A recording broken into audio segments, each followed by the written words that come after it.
Nihilism is both blessed and cursed with being an anti-ideology, first and foremost, and not an ideology unto itself. So it's both an advantage and a disadvantage. That by and large, when people discover nihilism, I can't say they convert to nihilism, they don't become filled with this enthusiasm. They don't become obsessed with the notion that they have to go around convincing everyone else that they also ought to be nihilists. They don't come on the internet passionate about disputing the correct definition of nihilism. And this is quite a contrast to just about every other ideology you can Google in the 21st century. To ask you in the audience to have a little bit of sympathy for the position of a nihilist, someone who really positively identifies with the term nihilist, and someone who does take the time to explain to his loved ones, friends and family, and people who want to listen to the internet, what nihilism means to me and why I think it might matter in your life, yours, and yours, not everyone in the audience, but at least some of you. Two really brief anecdotes. One is, yesterday, someone wrote to me, basically hate mail, a critique or harsh condemnation of my channel, and it concluded by saying, I don't think that you can reach the people you'd like to by telling them that everything they know and love is wrong. And I posted this to the internet because I encourage criticism. I wanted my other viewers to read this criticism. But I added the footnote at that point. It is very much the core message of my YouTube channel. Like you could say it's like my mission in life in many ways, is precisely to reach out to people and tell them that everything they know and love is wrong. If you can't sympathize with that, about 3 years ago, there was a short video that went viral on the internet, and it was taken by a woman who was wearing the full Muslim prayer garb that covers everything but her eyes. And she was at some kind of religious ceremony or event where all these other people were freaking out and, enjoying the Holy Spirit, were caught up in the rapture of this religious event. She moved her camera around like this, showing the crowd of all these other people in full traditional Muslim garb. And there was a caption basically just saying, look, I'm the only atheist here. Like, how do you think I feel? Like, how do you think I feel being in a society or being in this particular ceremony where everyone is motivated by and swept up in this ideology that I regard as bad and evil and wrong? Now, it is worthwhile to reflect, for me and for you in the audience, how would my life be different if I were born and raised in Saudi Arabia? How would my life be different if I were born and raised even in Thailand? If I were spending my time really in a kind of fierce opposition to the ideology of a profoundly Muslim society or a profoundly Buddhist society, it would be a very different struggle, right? But in this society here and now, even though the alienation may not be as obvious to you in the audience, I really do live with that kind of alienation from my society. I really do live in that kind of constant state of nihilistic opposition. Now, it's true that nihilism goes beyond atheism. Nihilism goes beyond the rejection of any particular religion or the rejection of all religion in some. But nevertheless, I think that anecdote, it's a good way to reach out to people and say, look, can't you sympathize with the position I'm in? And yes, on matters both trivial and profound, and when I'm talking to people, my own mother, my own closest friends and colleagues, very often, whether I'm polite or impolite, whether I'm flattering or confrontational, actually what I'm trying to get across to them is that everything they know and love is wrong.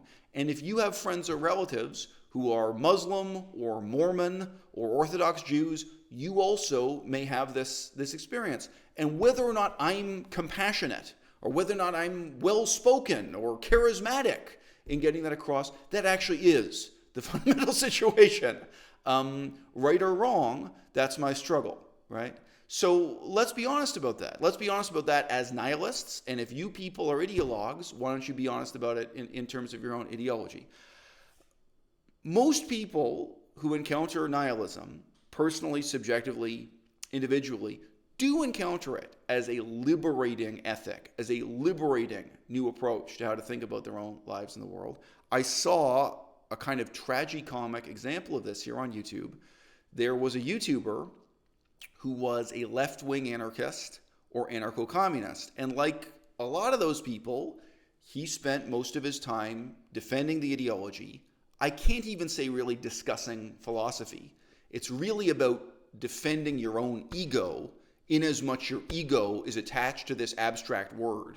And then someone else says, oh, well, if your name is attached to communism, communism killed millions of people. And then they want to defend the word and the concept of communism.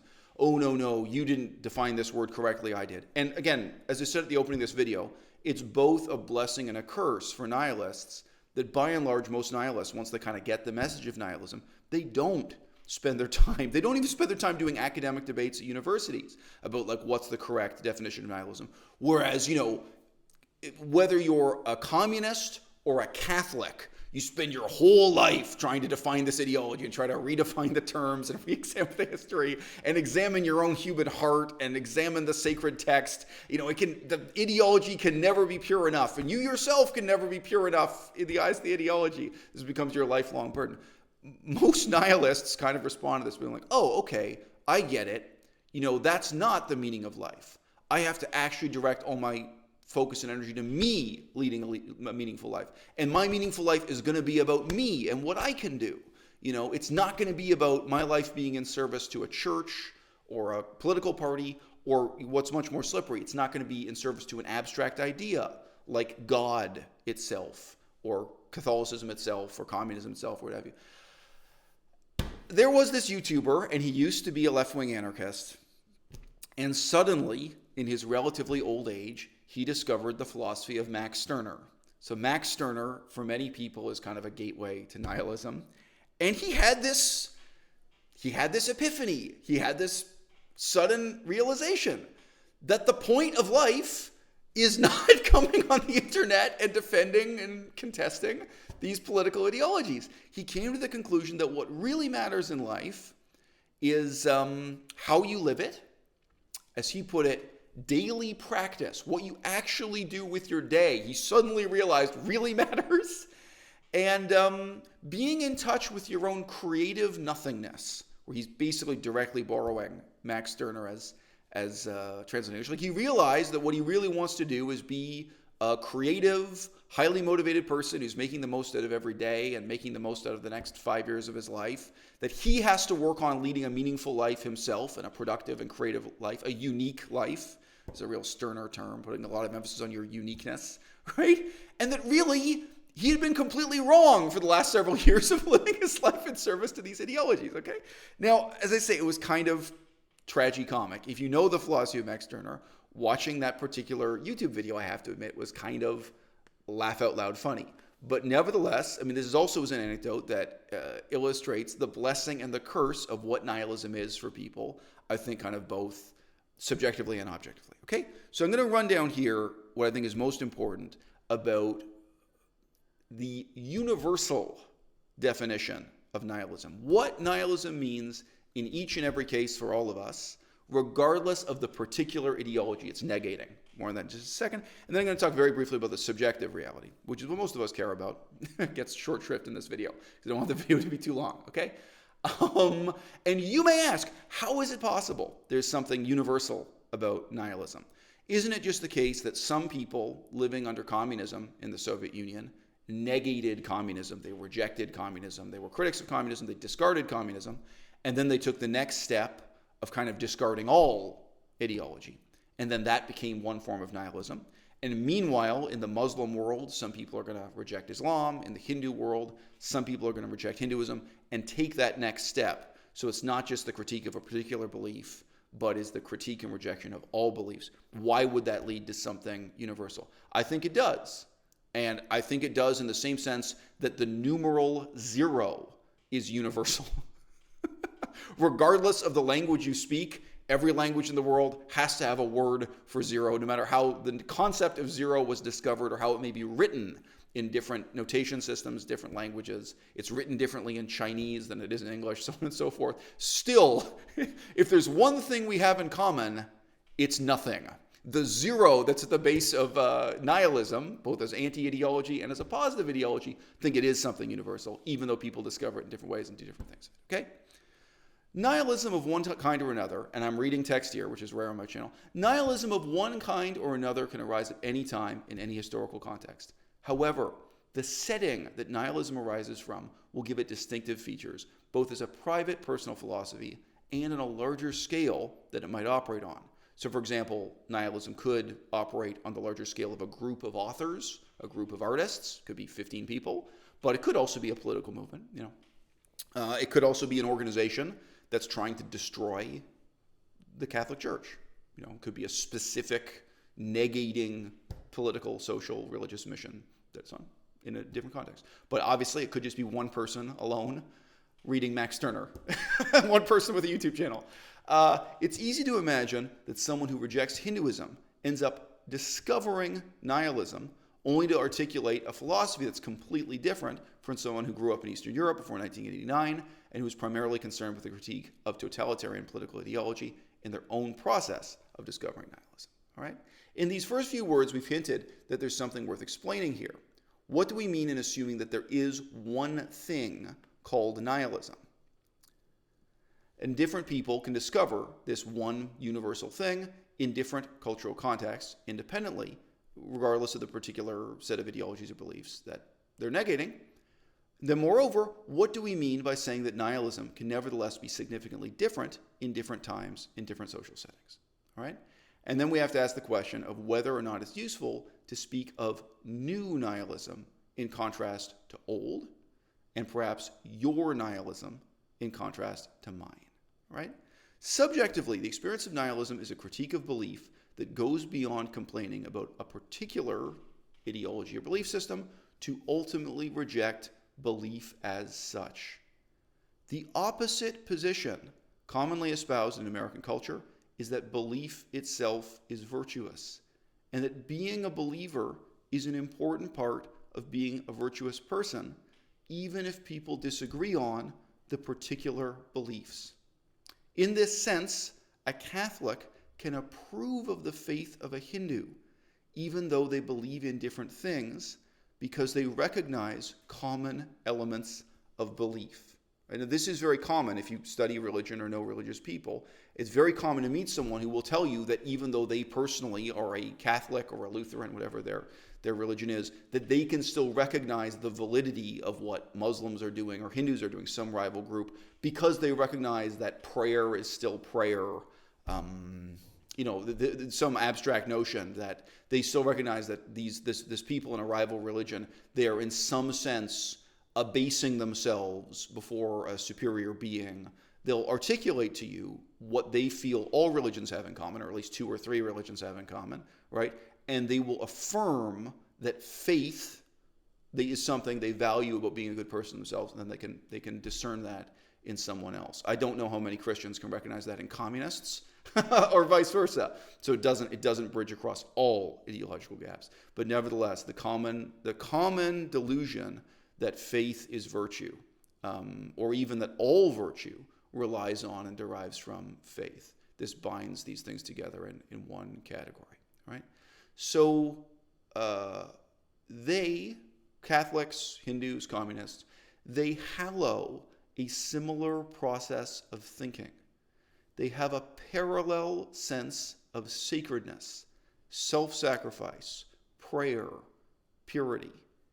They hone their minds in a similar way, even though they do not worship the same gods and they do not recognize the same legends, revelations, miracles, rituals, and so on when looking at the religions in detail.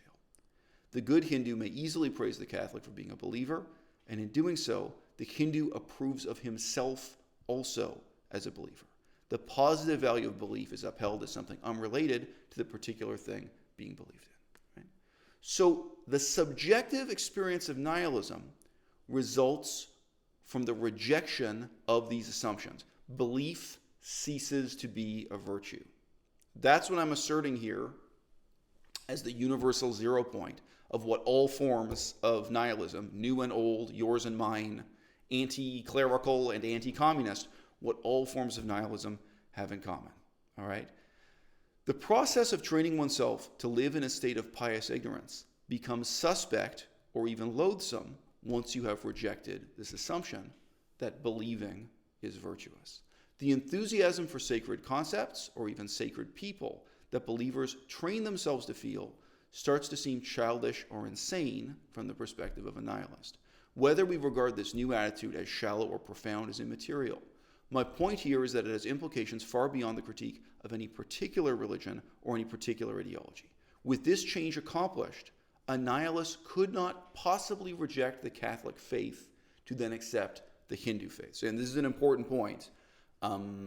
It's not just that you're rejecting communism in order to sign up with another similar competing political ideology. It's not just that you're rejecting Christianity to convert to Hinduism, because this is a very fundamental rejection of faith, belief, and the training of the mind that's associated with those virtues over time. The way of thinking, the way of living, the way of acting that derives from, ultimately those habits of mind that do include prayer and numerous other expressions. I mean, indeed, even when you talk to communists, the extent to which some things are thinkable and others are unthinkable, the way in which they really embody their beliefs and live with the tenets of communism as a kind of faith.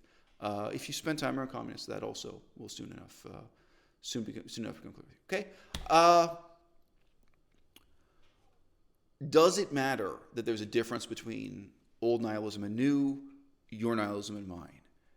Yes, but I think to a limited extent. I have spoken to nihilists on the internet who said to me, and I immediately understood what they meant, that they identified as a cosmological nihilist. They look at the universe, they look at biology, they look at evolution, they look at geological time, how many millions of years have passed just to create a rock that's lying on the ground, and they evaluate human life, belief, ideology in that context, and then find human ideologies to be ridiculous. That for them is the way they entered into nihilism, and it's worth pointing out that is a perspective that's very easy to gain today in the year 2020. It was much harder to gain that cosmological perspective in 1920. It required real brilliance and independent research to gain that perspective in 1820. And a very, very few people on the leading edge of science, people who were aristocrats, could have had that view of the world in 1720. Now, when we go back to 1520, 1420, maybe it becomes entirely impossible, right? So it's just worth noting, yes, this is profoundly conditioned by the historical and social setting you're living in, right? So cosmological nihilism is a new type of nihilism, or relatively new type. It's probably the last 100 years people have increasingly felt this way, and indirectly, the discovery of the atom bomb, the discovery of DNA, many of these things will contribute to that, okay? Now, my version of nihilism, I instead describe as historical nihilism, that when you study and learn from the history of the world, including Thucydides in ancient Greece, including the failure of communism in Europe, the failure of communism in China, and so on, I think that out of an understanding of human nature and real-world history as a process, I come to, again, the same conclusion. I do think there's this one universal notion of what nihilism is. I come to the conclusion that faith is not a virtue, that believing is not virtuous, and I step beyond the critique of particular beliefs to reject all beliefs entirely, right? And then the question remains, how much common ground is there? How much potential is there for cooperation between people who are, in this sense, members of different schools of thought within nihilism? I can't even say within. It's not like there's a tent we're all standing under, right? We're all mutually alienated, but we share to some extent this experience. We share some kind of negation of ideology leading up to this realization and taking on this perspective of the world. And again, it's both the strength and the weakness of nihilism that most people respond to this discovery not by trying to convert others to nihilism, but asking, how do I lead a meaningful life now? Now that I have to look within myself for the resources, the motivation, the direction, that I have to make my own path. I'm no longer looking in the sky. I'm no longer looking above me, whether to a literal God or to abstract concepts or even to books, ideology that's come before. I realize that it's my creative burden in life to decide to what a meaningful life is going to be, to do the work, to create it for myself, ex nihilo, out of my own creative nothingness, as Max Stirner would say. And I think each of us correctly feels that in that mission and in that challenge, we are profoundly alone. I think there's some potential, especially with the ease of association of the internet, for nihilists to discover what it is they have in common. And perhaps there's an even greater potential for us to learn from our mutual alienation. I would love to have a conversation with someone who grew up in a communist country like Laos or Cambodia and hear them talk about how maybe when they were a teenager, they started questioning what the Communist Party was telling them and how they emerged from that ideology and how they view the history of the Communist Party now as opposed to what they were taught in school. I would love to hear that. I would love to hear a nihilist perspective on growing up in Cambodia or Laos. And I defy you. I think today that story is not told on any YouTube channel. I don't think it's told on any website. I don't know if it's told in any book, right? And you could then fill in the list with a whole lot of other ideologies, including even anarchism, including even feminism. I would love to hear a nihilist perspective from someone who used to be a true believer in third wave feminism and then got disillusioned with that and moved on to a critique of belief in nihilism. Even if it's just learning from the alienness of our respective experiences, I think that could be something tremendously powerful and tremendously meaningful now in the 21st century.